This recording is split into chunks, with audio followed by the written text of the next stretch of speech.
ये कोई नया वायरस नहीं है, ये 2001 में ही डिटेक्ट हो गया था और ये एक वायरस जैसे दूसरे वायरस होते हैं उसी टाइप का वायरस है जो कि हमारे लंग्स पे अटैक करता है। घबराने की ज़रूरत नहीं है, लेकिन हाँ, ये बात भी सही, प्रिकॉशन लेना चाहिए।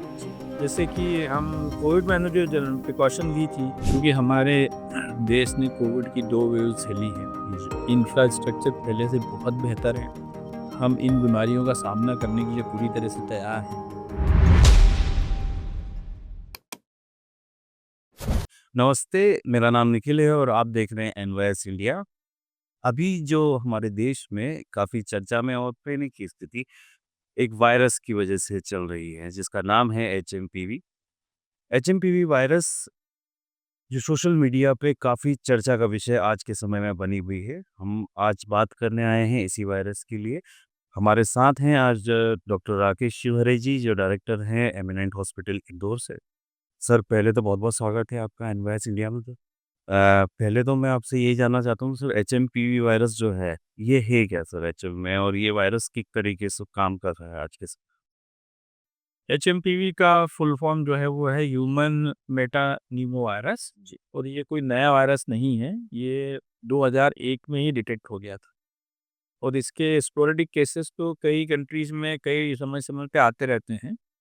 और ये एक वायरस जैसे दूसरे वायरस होते हैं उसी टाइप का वायरस है जो कि हमारे लंग्स पे अटैक करता है।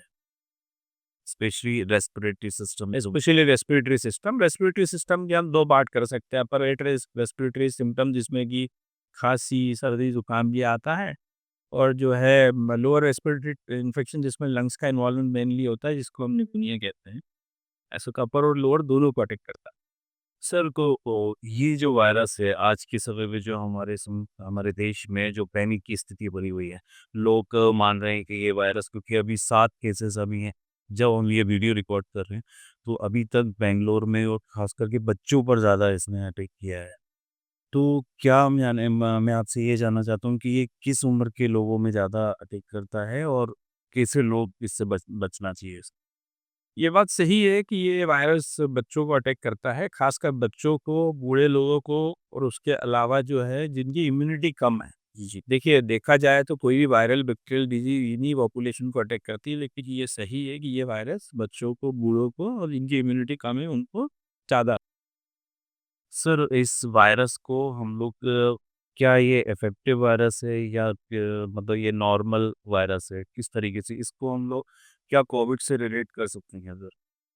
देखिए, ये तो एक तरह का वायरस है। हम जानते हैं कि वायरल डिज़ीज़ जो हैं वो जो है सेल्फ लिमिटिंग डिज़ीज़ होती है जी। और ये वायरस जो है एक तरह से जब शरीर पे अटैक करता है तो जो कॉमन सिम्पटम्स होते हैं वो ये है कि सर्दी, जुकाम, खाँसी, कमज़ोरी, ये सब इसमें आती है। इसका इंक्यूबेशन पीरियड 3 से 6 दिन का होता है। इंक्यूबेशन पीरियड का मतलब होता है कि जब आप किसी ऐसे व्यक्ति के संपर्क में आते हैं जिसको ऑलरेडी इस वायरस ने इन्फेक्ट कर रखा है, उसके संपर्क में जब आते हैं तो संपर्क में आने के 3 से 6 दिन के बाद ये इन्फेक्शन आप में हो सकता है। अब ये जो है देखा जाए तो एक तरह का फ्लू वायरस है, जैसे दूसरे फ्लू वायरस होते हैं उसी टाइप का वायरस है। जहाँ तक कोविड से कोरिलेट करने का इसमें जो लोग कह रहे हैं कि कोविड जैसा ही है, तो देखिए, कोई भी फ्लू वायरस जो है वो फैलता खाँसी, सर्दी, जुकाम, कॉन्टैक्ट, टच, इससे ही फैलता है।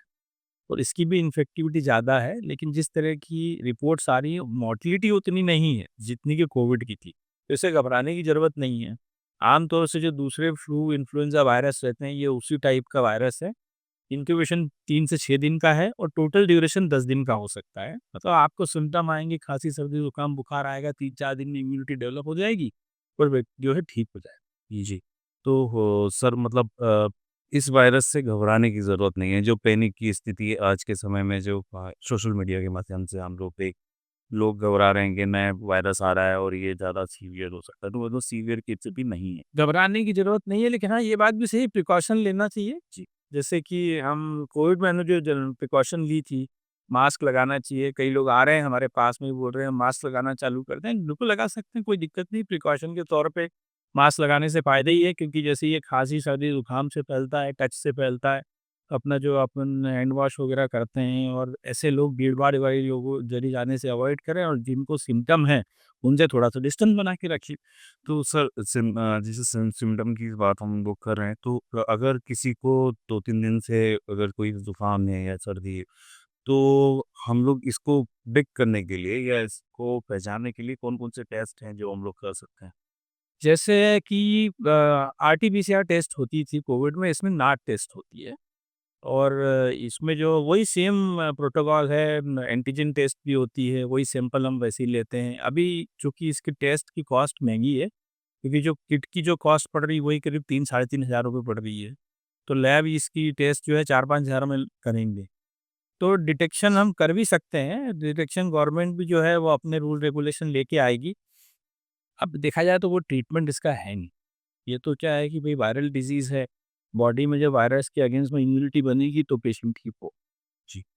तो सर जैसे कि आपने बताया कि ये इसके जो टेस्ट हैं उसकी किट में ये हमारे देश में सर ये सर्दी जुकाम और ये नॉर्मल होते हैं सर।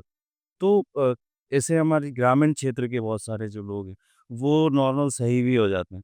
तो क्या हर बार जो सर्दी जुकाम या फीवर होता है, जो फ्लू होते हैं जनरली, उसको क्या वायरस से कोरिलेट करके ही देखना चाहिए कि नॉर्मल भी फ्लू हम लोग अगर बिना टेस्ट के भी सही हो जाते हैं? कोई भी बीमारी जो फ्लू सिम्पटम्स डेवलप करती है वो वायरल डिज़ीज़ ही होती है।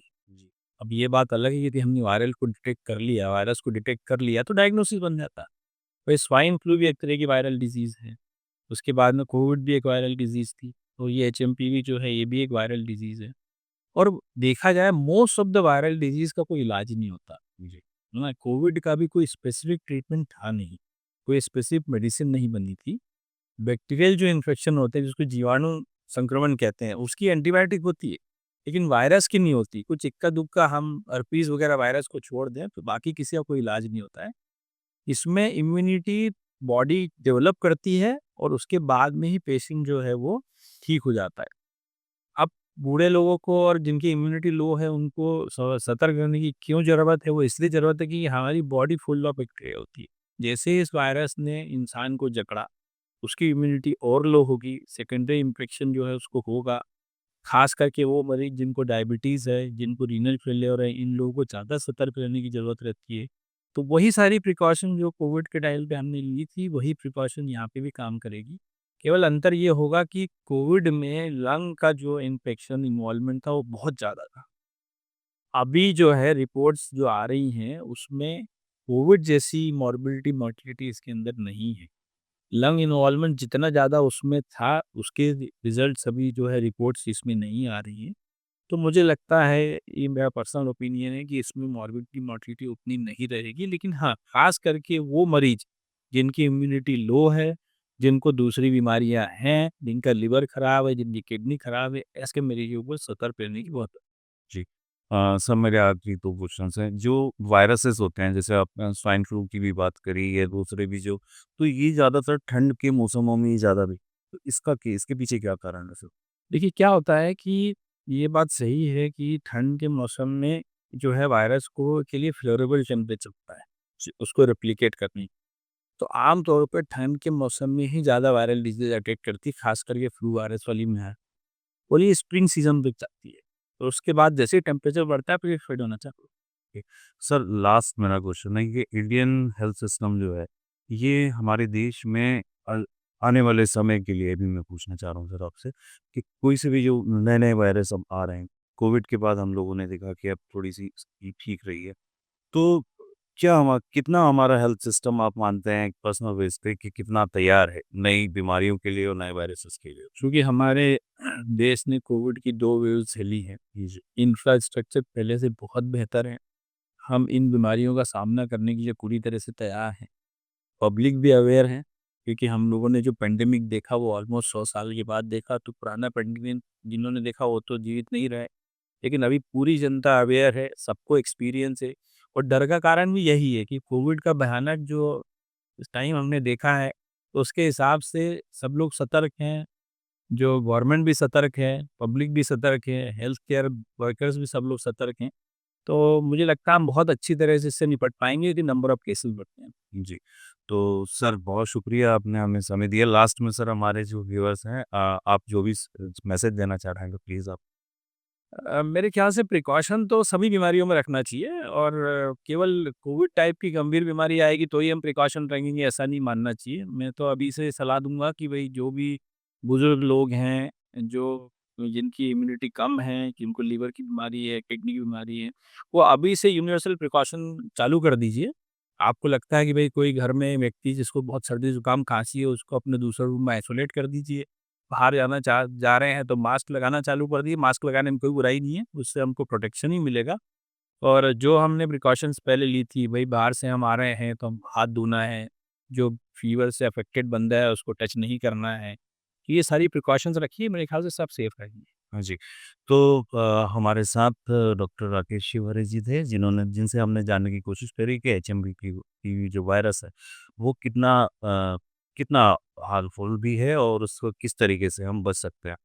बहुत शुक्रिया, बहुत धन्यवाद आपका। मैं आपके साथ निखिल था और कैमरे के पीछे मेरे सहयोगी महेंद्र थे। आप बने रहिए एनवाईएस इंडिया के साथ। अगर ये वीडियो आपको अच्छा लगता है और इन्फॉर्मेटिव लगता है तो प्लीज़ इसको शेयर करिएगा और प्लीज़ चैनल को सब्सक्राइब करिएगा। बहुत शुक्रिया, बहुत धन्यवाद।